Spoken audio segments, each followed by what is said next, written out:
From scavenging to being a central player in a genocidal machine, Heinrich Himmler's life has been the subject of study for decades. In this video, we want to analyze some of the most striking aspects of the last years of the Nazi leader, from the confessions he made to his therapist, which included Hitler's illnesses and ethnic origin, to the mystical delusions that led him to search for magical items. From order to madness, from obedience to betrayal, these were the last years of the Nazi leader. The final period in Heinrich Himmler's life was marked by madness, obsession, and physical pain.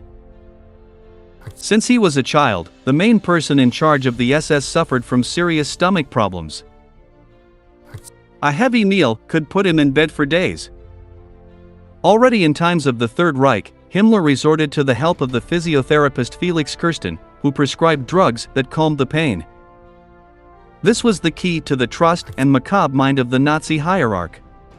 For several years, Himmler used him as a confidant, and thanks to Kirsten's testimony, today we know some of the leader's most controversial secrets. Kirsten's memoirs account for Himmler's aversion to Jews, which was inculcated from a young age by books such as Henry Ford's The International Jew and The Protocols of the Elders of Zion. He claimed that the Jews must be annihilated in their entirety. However, it was not until 1942 that Kirsten heard of the death camps. It was in a casual chat, and to find out more about it, the therapist asked how things were going there. Himmler replied, "Too bad, lately there are only Jews with good teeth, so there is not much to get. A few months ago we received many from Holland, Belgium and France. From their heads we were able to extract large amounts of gold." This scared the doctor, who over the next few years subtly tried to convince Himmler to wind down the extermination of Jews. In fact, it is speculated that it was Kirsten who convinced the leader to try to negotiate the release of prisoners with humanitarian organizations. We'll get to that chapter later. By 1942, Himmler was concerned that the Führer's orders were no longer clear and precise. He was furious and his mind collapsed. The SS leader asked Kirsten to study the medical report of Hitler, who was suspected of having been ill with syphilis since the First World War. The therapist suggested that it would be best to put him in a mental hospital to treat nervous conditions, but Himmler replied that it was impossible, that he did not have the power to do it, and that, moreover, it could cause irreparable damage to the morale of the German soldiers. But the biggest surprise Kirsten got was when Himmler assured him that the Führer himself has Jewish blood. He feels stained. According to Kirsten, the Nazi leader warned him that it was the biggest secret of the Third Reich. Himmler detailed that both the maternal grandmother and the father of the Führer were half Jewish. The head of the SS assured that Hitler took care that nothing could be verified, modifying the official books and eliminating possible witnesses and relatives. Of course, the therapist's version is one of the strangest myths of World War II, and there is no confirmation other than his word. The doctor's records also documented the homophobic positions of Himmler, who advocated at all times for the repopulation of the planet with Aryan blood. This is really interesting, since Himmler himself defended chastity in his youth. As an adult, and with the power of a murderous empire, he had a wife and mistresses, and he severely questioned monogamy. The power gained by the SS, and Hitler's faith in him to orchestrate the final solution, made Himmler an eccentric who saw himself as a medieval emperor.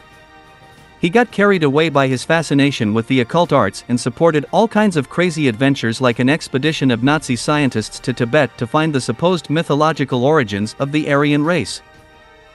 He was also obsessed with obtaining legendary treasures with supposed magical power, such as the Holy Grail, the Spear of Longinus, and, oddly enough, Thor's hammer itself.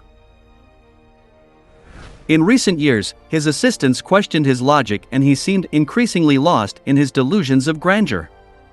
He not only fantasized about mythical treasures, but he lived like a king, with great luxuries, while his troops began to feel the lack of basic goods.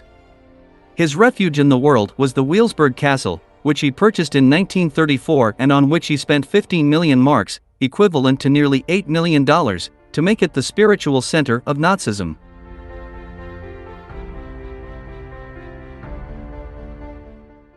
As the war drew to a close, Himmler assured his men that he would take responsibility for the actions perpetrated by the SS.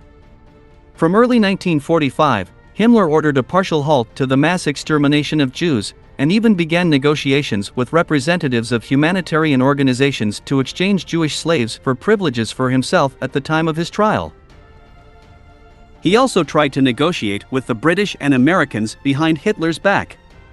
He was convinced that, based on his image, a kind of transitional government could be created in Germany. The Allies knew that it was a matter of time to win the war, so they rejected the SS leader's proposal. The Führer eventually found out about this and ordered Himmler's apprehension. It was the beginning of the end. Cornered, one of the main responsible for the extermination of millions, he decided to flee. On May 10, 1945, after the capture of Berlin by the Soviets, Himmler left Flensburg with his trusted men. He was disguised as a sergeant of the Geheime Feldpolizei, the secret police of the Wehrmacht. On the 21st of that same month, the Allies captured him on a bridge between Hamburg and Bremen. He initially tried to hide behind his false identity, but the British managed to discover that he was none other than the leader of the SS. Since several high-ranking military and high-ranking Nazi officials and politicians had committed suicide upon arrest, they searched him and stripped him of his clothes. In them, they found vials of cyanide. They offered him the only available clothes they had, those of the English army, but Himmler did not accept, and for long hours he stayed in his underwear and covered with a blanket, demanding to speak with General Eisenhower or with Churchill. He did not accept minor interlocutors. On May 23, 1945, he was transferred and his clothes were returned to him. A bodily orifice inspection was performed to ensure that he did not keep anything hidden in his body. The review was quick until they reached the mouth. A crack of broken glass was heard. Himmler had bitten a cyanide capsule that he carried between his molars. The English tried to pump his stomach, but to no avail. To prevent his grave from becoming a Nazi pilgrimage site, the English authorities buried him in the area near his suicide in an unmarked grave, in a location never revealed.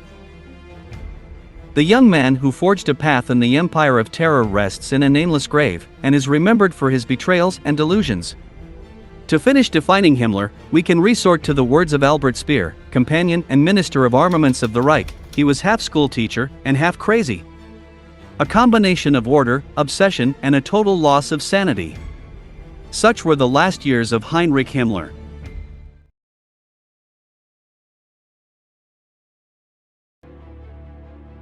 In the 1990s, a series of events linked to the Second World War caused an earthquake in Italian public opinion. In 1994, a group of journalists discovered that a former SS commander, Erich Priebke, had been enjoying a peaceful life in Argentina for almost 40 years, never having paid for his heinous crimes. From then on, Italian society demanded that the Nazi officer be extradited to his country, so that he could be tried according to the law. At the same time, the court summoned Karl Haas, a former spy for the Third Reich, who was now an 84-year-old man.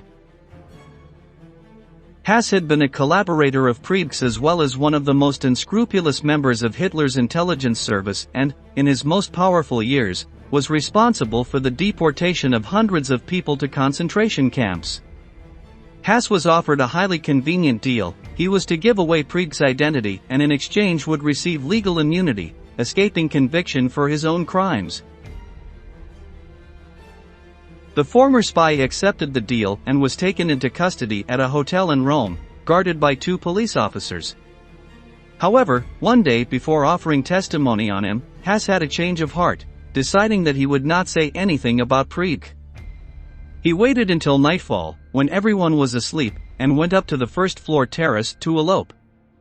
He only had to find a way down to the street and he would escape justice forever.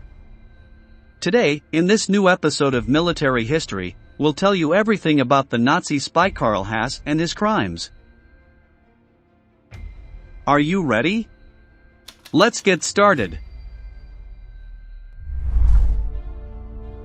Karl Haas was born on October 5, 1912, in Kiel, northern Germany. In his youth, he was attracted by the ideals of Nazism and the possibilities of social advancement offered by Hitler's political movement. In 1934 he joined the SD, the fearsome intelligence service of the SS, and there he began a successful career in the world of espionage. At that time, the director of the SD was Reinhard Heydrich, one of the main German hierarchs, who established that the main objective of the organization should be to monitor each and every one of the inhabitants of the Third Reich.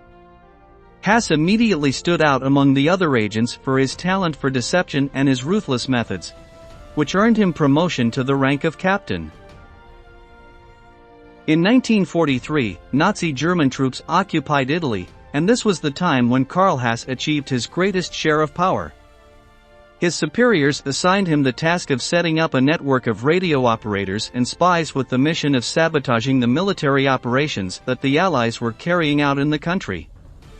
At the same time, Haas collaborated closely with SS commander Herbert Kappler, whom he helped arrest Jewish residents of Italy. The spy was responsible for the capture of approximately 1,000 Jews, who were deported to the Auschwitz concentration camp. One of the most important operations led by Karl Haas was the arrest of Princess Mafalda of Savoy, the daughter of the Italian King Victor Emmanuel III. Adolf Hitler held an immense grudge against the princess, since he considered that she did everything possible to hinder the war effort against the Allies. In fact, he once referred to her as the scavenger bird of the royal family, an expression that was endorsed by Joseph Goebbels. In 1943, the hierarchs of the Third Reich ordered Haas to arrest her and send her to Germany. To fulfill his mission, the spy took advantage of an occasion in which Mafalda was traveling through Bulgaria. Haas contacted the princess and asked her to go urgently to the German embassy, since her husband had left her an important message. Mafalda fell into the trap, and as soon as she entered the building she was arrested on charges of subversive activities. Her final destination was the Buchenwald concentration camp, where she was severely wounded in an Allied bombing raid. The princess died when doctors tried to amputate an infected arm. Of all the crimes committed by Haas, the most aberrational was the massacre of the Ardeatine trenches, which occurred on March 24, 1944. The day before, a small group of partisans, enemies of fascism, had planted a bomb in the heart of Rome, in a barracks occupied by German military. The explosion claimed the lives of nearly 30 Wehrmacht soldiers, while the perpetrators managed to flee without being caught. When Hitler learned of the attack he went mad with rage, and gave instructions for such bloody revenge that no other partisans would dare attack his men again. For every German murdered, 10 Italians were to be executed. The massacre was organized by the commander Herbert Kappler, who prepared a list with the names of 335 people to be eliminated, which were extracted from the Roman prisons. The condemned were Jews, political prisoners, and prisoners of war. Those in charge of carrying out the massacre were Karl Haas and the SS officer Erich Priebke, who led the sentence towards the Ardeatine pits, some abandoned mines on the outskirts of Rome. They were made to enter the caves in groups of 5, and all of them were shot in the back of the head. Haas himself personally murdered 2 civilians. When the corpses finished piling up inside, they ordered to demolish the entrance to the mines, and leave the bodies sealed inside. When World War II ended, Haas was captured by the United States, but instead of being tried for his crimes, he was employed as a spy by the U.S. Army. The only officer sentenced for the massacre in the Ardeatine trenches was Herbert Kappler. In the 1990s, when Erich Priebke was found to be living quietly in Argentina, the Italian government ordered his extradition to stand trial for his role in the massacre. Karl Haas was summoned to testify against him and tell everything that had happened in the mines, in exchange for legal immunity.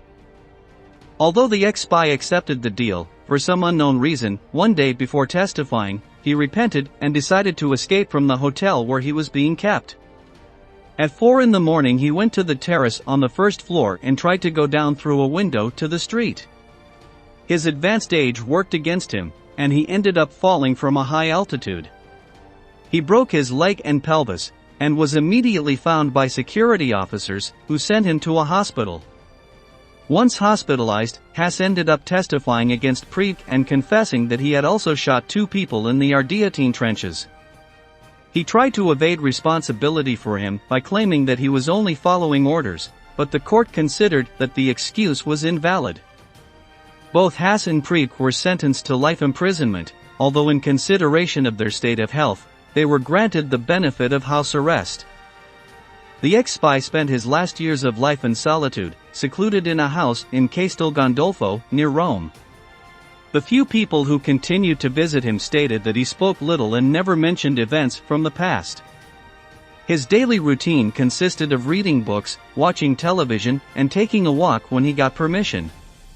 He passed away on April 21, 2004, at the age of 92. In this way, the life of Karl Haas, one of the many war criminals of Nazi Germany, came to an end.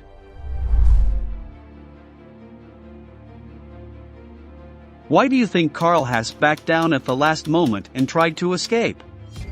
Leave your answer in the comment box below, and don't forget to subscribe to our channel to learn about many more military events that left their mark on history.